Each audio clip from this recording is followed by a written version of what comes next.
Dans cette vidéo, je vais vous montrer comment on peut récupérer d'un texte eh bien, juste un caractère qui se trouve à un endroit. Comment est-ce que je fais? Je me place dans ma table, je fais données à partir d'un tableau, j'arrive dans l'éditeur Power Query. À ce niveau-ci, je sais que je suis dans mon code document. Je veux récupérer dans 2019-R-001 le caractère R qui se trouve donc ici apparemment en 6e position. Donc je vais utiliser pour ça une fonction.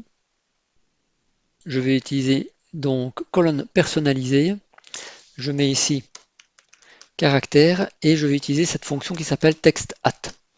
TextAt, qu'est-ce qu'elle permet? Eh bien, il suffit simplement de regarder. Elle permet de travailler sur un texte et de récupérer un caractère qui se trouve à une position bien spécifiée. Alors mon texte, ça va être quoi? Ça va être mon code de document et il me demande l'index, donc l'élément, enfin l'index du caractère que je veux récupérer.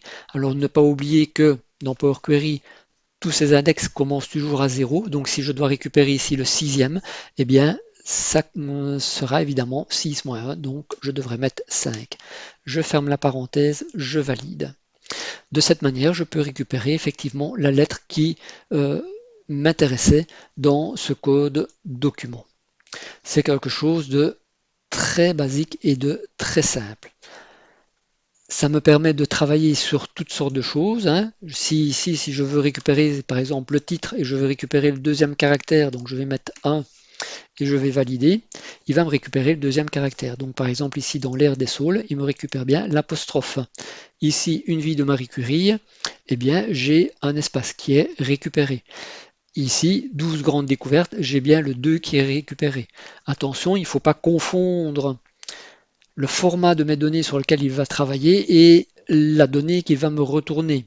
Donc ici, il travaille bien sur du texte. 12 grandes découvertes, c'est bien un texte.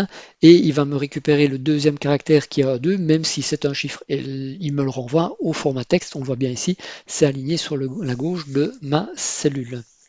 Qu'est-ce que je peux encore dire? C'est que, oui, si, on l'a dit tout à l'heure, ça doit travailler sur du texte. Donc si j'essaye de récupérer par exemple ici, de nombre de pages, le deuxième caractère, oh non, là, je vais mettre le troisième caractère, donc je mets 2, puisque ça commence à 0, et que je valide, il va me mettre une erreur. Alors ici, qu'est-ce qu'il me met comme erreur? Il me dit, attention, 320, ce n'est pas un texte. Ben oui, on l'avait vu, texte at, ça fonctionne sur du texte. Donc ça signifie que ici, nombre de pages, je devrais le transformer en texte. Ça, on peut le faire, hein, number, ça doit être tout texte. J'ouvre ma parenthèse, je referme ma parenthèse ici, donc il m'aura transformé mon nombre de pages en texte.